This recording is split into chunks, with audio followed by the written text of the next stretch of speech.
오늘 저는 헛된 인생, 행복한 나날 그런 제목으로 하나님의 말씀을 증거하겠습니다.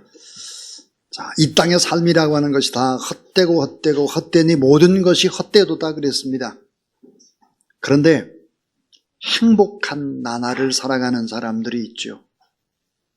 여러분 2023년 한 해가 365일 행복한 나날이 되기를 주의 이름으로 축원합니다. 우리 인문학을 하나님께 라는 책이 있습니다. 이 책을 쓴 분은 한재욱 목사님이신데 책에 보면 이런 내용이 나옵니다. 제가 한번 읽어보겠습니다.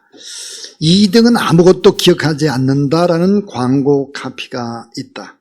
그러나 아름다운 2등이 있어야 1등도 아름답다. 위대한 2등 배경이 있었기에 1등의 역사가 이루어진다. 1953년 5월 29일 11시 반 영국의 산악인 에드먼드 힐러리는 어떤 새도 넘을 수 없다는 전설이 깃든 에베레스트 산의 정상에 우뚝 섰다. 인류 최초의 에베레스트의 정복이었다. 훗날 경이라는 자비를 받게 된 그는 모든 산악인의 영웅 그 자체였다. 그런 힐러리 경의 훗날 오랫동안 침묵했던 첫 등반 당시의 한 진실을 밝혔다. 에드 더글러스가 지은 히말라야가 처음 활약한 사람이라는 책에는 다음과 같은 감동적인 고백들이 빛이 난다. 자, 세르파 텐징은 정상을 눈앞에 두고 혼자 오르지 않고 뒤에 처진 나를 30분이나 기다렸다. 텐징 노르가이, 그는 산악인 안내와 짐꾼의 역할을 했던 세르파 중에 최고의 세르파였다. 힐러리는 자신의 에베레스트를 정복할 수 있었던 것이 텐징 노르가이 덕이라고 밝힌 것이다. 이 둘은 동시에 에베레스트의 정상에 오른다. 힐러리의 고백 이후에는 에베레스트를 최초로 정복한 사람이 누구인지를 물을 때 힐러리와 텐징이라고 두 사람을 언급한다. 힐러리 경은 에베레스트 정상에서 텐징의 사진을 촬영하고 그리고는 정작 자신은 찍지 않았다. 죽음을 무릅쓴 그리고 동행한 텐징을 높여주고 존중했던 것이다. 텐징은 1986년에 사망했으나 힐러리는 세르파들을 위한 공공사업에 인생을 바쳤다. 잊을 수 없는 텐징에 대한 추억 때문이다. 누구나 주목받는 주인공 장미가 되고 싶어 한다. 그러나 홀로 핀 장미꽃을 보라. 가시가 두드러지게 보인다. 안개꽃이 장미의 배경이 될 때 가시가 숨겨지고 아름다운 축복의 꽃다발이 된다. 세상이 삭막한 정글로 변하는 이유는 서로 주인공만 하려 하기 때문이다. 서로가 배경이 되어줄 때 이 세상은 너무 아름다워진다. 여러분, 오늘 이 성경 말씀에 보면 아름다운 배경이 되어주는 사람이 있습니다. 자, 인생의 마지막을 너무도 아름답게 끝을 맺고 있는 배경이 되어주는 사람, 다윗입니다. 다윗은 자신의 이름을 결코 높이지 않습니다. 오늘 말씀을 천천히 읽어보면 왜 하나님께서 다윗이라는 사람을 그렇게 썼을까? 또 어떻게 인생의 마지막을 찬란하고 다 아름답고 끝까지 다 복이 되게 저렇게 다 끝을 맺고 또 다른 아름다운 삶을 시작할 수 있을까? 그 해답을 찾을 수 있습니다. 신년벽두 첫 주 예배에 우리가 한번 곰곰이 생각해봐야 될, 세상이 다 헛된데 헛되지 않고 행복한 나날이 되기 위해서, 특별히 인생의 마지막이 너무나 아름다운 찬란한 배경이 되기 위해서 우리는 무엇을 해야 될까? 다윗에게서 그 교훈을 얻고자 합니다. 여러분이 잘 아는 대로 이 다윗은 위대한 왕이죠. 하나님 마음에 꼭 합한 자입니다. 거인 골리앗을 한 개의 조약돌로 쓰러뜨린 전설적인 인물이죠. 다윗은 그뿐 아니라 음악과 시와 악기 연주와 전쟁과 통솔력과 훌륭한 인품으로 그 어떤 면에서도 흠잡기 어려운 사람입니다. 물론 밧세바의 일로 범죄하고 인구조사 때문에 하나님 앞에 징계를 받았지만 그는 철저히 회개합니다.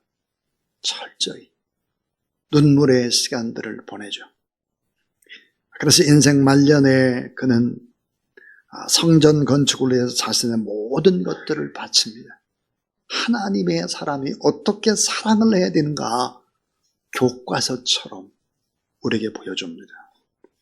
자, 다윗은 위대한 왕으로서 재물이나 영토나 권세나 권능이나 승리의 왕으로 자신이 누리고 있는 모든 것들은 다 내 것이다 라고 주장을 해도 그 어느 누구 하나 시비를 걸 수가 없었습니다. 그런데 오늘 성경의 다윗은 다 모든 것들이 하나님이 주신 것이고 내가 한 것이 아무것도 없다고 하나님만 높이고 자신은 한없이 낮추고 있는 아름다운 모습입니다. 자, 힐러리가 자기가 에베레스트를 정복한 것이 아니라 텐징이다. 그렇게 고백한 것처럼 자, 자기를 높이지 않고 하나님만 높이고 있습니다. 역대상 29장 11절에 보면 여호와여 위대하심과 권능과 영광과 승리와 위엄이 다 주께 속하였사오니 천지에 있는 것이 다 주의 것이로소이다. 여호와의 주권도 주께 속하였사오니 주는 높아서 만유의 머리이십니다. 그래서 부도 귀도 존귀도 영광도 권세도 모두 다 하나님의 것이지 내 것이 아무것도 없습니다. 이렇게 고백을 합니다. 그러면서 하나님을 송축하죠. 그리고 백성들을 향해서 다 하나님을 송축하라 이렇게 요청을 하죠. 다윗은 예배자로서 삶의 대미를 장식합니다. 삶의 마지막을 찬란히 수놓고 있습니다. 인생의 참 행복한 그런 모습들을 우리에게 보여주죠. 자, 어떻게 우리가 살아야 될까? 이렇게 살아야 합니다. 이렇게. 그 첫 번째가 뭘까? 따라하세요. 예배드림에 목숨을 걸자. 예배드림에 목숨을 걸자. 다윗이 그러했습니다. 예배를 통해서 드러나는 하나님의 영광과 하나님의 임재와 하나님이 주시는 기쁨을 그는 누렸다는 것이죠. 자, 예배라고 하는 것은 뭘까요? 우리가 다 예수 그리스도를 나의 주 나의 하나님을 영접한 사람이라면 우리는 교회입니다. 걸어다니는 교회죠. 자, 여러분 걸어다니는 교회의 엔진과 같은 역할을 하는 것이 뭘까요? 바로 예배입니다. 주사랑교회라는 회중교회, 이 교회를 움직이는 엔진, 그 엔진은 바로 예배죠. 자, 예배에서 하나님의 기름 부으심과 회심의 역사와 회개와 결단이 있게 되면 그 힘은 어떻게 이어질까 하는 거예요. 여러분 소그룹, 또 셀 모임, 교구의 모임이 활성화됩니다. 핵심은 예배입니다. 공동체가 회복되고 함께 모이고 함께 떡을 떼고 교제하게 되고 기쁨으로 구제하고 선교하게 되고 안팎으로 영향력을 끼치게 되고 생명을 살리는 치유와 회복이 일어나는 것이죠. 예배드림의 목숨을 걸자 하는 것입니다. 자, 모든 사람들은 예배를 드립니다. 어떤 사람은 돈을 예배해요. 어떤 사람은 건강을, 어떤 사람은 권력을 예배합니다. 그러나 여러분 진정으로 예배라고 하니까 내가 숭배하는 대상, 그 대상이 여호와 하나님, 예배드림으로 목숨을 걸어야 한다. 이게 첫 번째 이야기. 두 번째는 겸손과 감사에 목숨을 걸자 하는 거예요. 자, 역대상 29장 12절 13절 부와 기가 주께로 말미암고 또 주는 만물의 주자가 되사 손에 권세와 능력이 있사오니 모든 사람을 크게 하심과 강하게 하심이 주의 손에 있나이다. 우리 하나님이여 이제 우리가 주께 감사하오며 주의 영화로운 이름을 찬양하나이다 그랬습니다. 자, 겸손히 나를 낮추라는 거죠. 그러면 하나님의 은혜만 남습니다. 하나님의 은혜를 생각하면 감사가 터져 나오는 거죠. 자신의 모든 것들이 다 하나님께서 주신 것이다. 이를 선포할 때 결국 입술에서 찬양이 넘쳐나게 되는 것이죠. 자, 겸손과 감사와 찬양은 길이 같아요. 한 길로 갑니다, 이게. 겸손하고 감사하고 찬양은 성숙한 신앙의 뿌리에서 피어나는 꽃과 같습니다. 히브리서 13장 15절. 이러므로 우리가 예수로 말미암아 항상 찬미의 제사를 드리자. 이는 그 이름을 증거하는, 따라하세요, 입술의 열매니라. 자, 입술의 열매라. 입술의 열매. 여러분, 우리가 행하는 입술, 이게 다 아름다운 열매를 맺게 되는 것이죠. 모든 것을 주신 분이 하나님이시고, 그래서 내 모든 것들은 다 하나님께로부터 왔다. 그래서 하나님 앞에 감사하고 찬양하는 것입니다. 그래서 성경에 보면 하나님의 사람들, 행복한 나날을 살았던 사람들의 특징이 뭘까? 고난과 역경 중에 감사 찬양을 합니다. 사도 바울도 감옥 속에서 하박국은 바로 없고 없을지라도 감사 찬송하죠. 특별히 여러분, 우리의 삶의 모든 것들의 모범이 되신 예수 그리스도, 그분은 모든 사역을 다 마쳤습니다. 사역을 마치고 이제 겟세마나에 오르게 되면 붙잡히게 되고 십자가에 못 박혀 돌아가시죠. 그런데 감람산을 오를 때 예수님 어떻게 올랐을까? 따라하세요. 찬미하며 가니라. 하나님 앞에 찬미했다는 거예요. 하나님 앞에 영광을 올려드린 것입니다. 하나님 앞에. 겸손과 감사의 목숨을 걸자. 왜 여러분? 복음이 증거되지 않을까? 왜 우리의 가족의 온전한 복음화가 되지 않을까? 그 이유는 뭘까? 하나님을 믿는 우리가 겸손하지 않기 때문입니다. 감사가 없기 때문입니다. 기쁨으로 찬양하지 않기 때문입니다. 역경 속에서도 감사하고 찬양하고 기뻐하게 되면 능력이 나타나요. 무슨 능력이? 복음이 증거돼요. 선교지에서 마찬가지. 빌립보 교회가 개척될 수밖에 없었던 이유, 기쁨의 찬양입니다. 역경 중에. 형편이 어려워졌다 해서 불평과 불만을 토하는 것은 영적 유아기 수준인 것입니다. 오늘 우리는 조금 세상 사람들과 다른 차원의 삶들을 살아가야 합니다. 어려울 때, 고난받을 때, 사방에 적군이 공격해 올 때, 그때도 역시 하나님 앞에 감사하라. 오늘 본문은 그런 교훈을 줍니다. 자, 역대상 29장 15절. 세상에 있는 날이 그림자 같아서 머무름이 없나이다 그랬습니다. 우리가 살아가는 세상은 잠시 잠깐 머무르다가 떠나가는 여인숙과 같습니다. 하숙집과 같죠. 자, 역대상 29장 15절. 우리 열조와 다름없이 나그네와 우고하는 자라 그랬습니다. 우리가 외인이라는 게 타향살이하는 사람이라는 것입니다. 유랑하는 외국인이에요. 정처 없이 옮겨 다니는 나그네에 불과하다. 그러니까 진정한 본향이 어딜까? 하나님의 나라. 진정한 주인이 누굴까? 하늘 아버지. 내 것이 하나도 없다. 우리는 청지기고 관리자다. 그러면 겸손해야 합니다. 그리고 하나님 앞에 감사해야 합니다. 빌립보 3장 19절에 따라하세요. 우리의 시민권은 어디에 있대요? 하늘이 있다 그래요. 우리의 시민권은 하늘이 있다. 이거 분명히 해야 하는 것이죠. 마지막 세 번째입니다.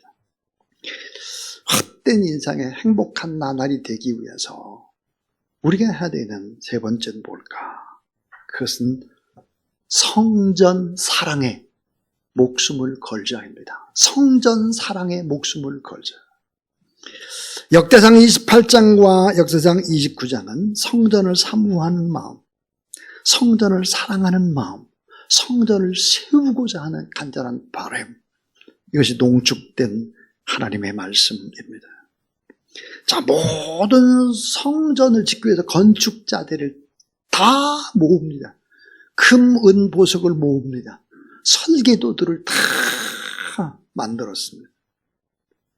자, 역대상 29장 3절 보니까 성전을 위하여 준비한 이 모든 것 외에도 내 마음이 내 하나님의 성전을 사모함으로 내가 사유한 금, 은으로 내 하나님의 성전을 위하여 드렸노니 그랬습니다.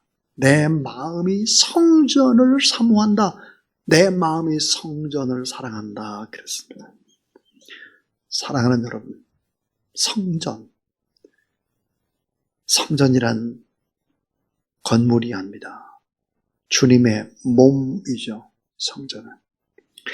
그런데 신약성경에 보니까 성전이 무엇일까? 예수 그리스도 그 자체가 성전이다 그랬어요. 성전을 사랑한다. 주사랑교회라는 이 교회는 건물이 아닙니다. 이것은 유기체, 생명체죠. 여기는 성령이 운행합니다. 그래서 이 성전을 사랑하고 성전을 위해서 하나님 앞에 우리가 사는 것이죠. 성전 사랑에 목숨을 걸어야 합니다. 컴컴한 지하실에 교회를 개척하고 1층에서 지하로 가파른 계단을 따라 내려가게 되면 주사랑교회가 있었습니다. 한 40평도 채 되지 않는 조그마한 지하실, 그 입구에다가 이런 표를 붙였습니다. 예수 그리스도를 내 가슴에 품고 민족과 세계로 그랬죠. 이게 여러분 얼마나 초라하고 컴컴한 지하실에 들어가면서 예수 그리스도를 마음에 품고 가슴에 품고 민족과 세계로라고 하는, 그리고 세계 지도를 붙여놓았습니다. 그리고 컴컴한 지하실을 계속 들락달락 했죠. 잘 생각해 보세요. 저는 주사랑교회가 1000명이 모이고 10,000명이 모이고 10만 명이 모이는 꿈을 전혀 꾼 적이 없습니다. 전혀. 500명 넘는 꿈도 꾸지 않았습니다. 전혀. 왜냐하면 큰 교회의 모든 잘못된 모습들을 너무 많이 보았기 때문입니다. 대신에 좋은 사람들을 훈련해서 많은 사람들을 내보내고 성전을 많이 짓는 것이 참 좋겠다라는 꿈을 꾸었습니다. 저는 지난번에 광주 다녀오면서 우리가 오쌈 지역에다가 초등학교하고 교회를 져야 되겠다는 기도 제목을 해가지고 지난 1년 동안 천사의 복 기도하며 많은 기도를 해왔죠. 그런데 그것이 바로 광주에 있는 신형교회라고 하는 교회인 것을 까맣게 몰랐습니다. 우리의 기도를 하나님이 들으시고 하나님 예배해 놨다는 사실을 믿으시기를 바랍니다. 지금부터 16년 전입니다. 해수로 17년이 됐죠. 아들과 며느리 결혼할 때 저는 결혼 예배라고 하는 표현보다는 두 가족이 모여서 이런 회의를 했습니다. 결혼 예배가 아니라 선교사 파송식이다. 아들과 딸을 선교사로 파송한다. 그런 마음을 먹었습니다. 그리고 두 가정에서 결혼의 축의금은 하나도 쓰지 않고 11조만 각자 교회에다 하고 나머지는 다 모아서 캄보디아 땅에 성전을 짓자 그랬습니다. 그래서 땅을 한 980평 거의 1000평의 땅을 샀죠. 그리고 그곳에다가 교회를 지었습니다. 축의금을 다 모았죠. 보통 여러분 결혼 예배를 할 때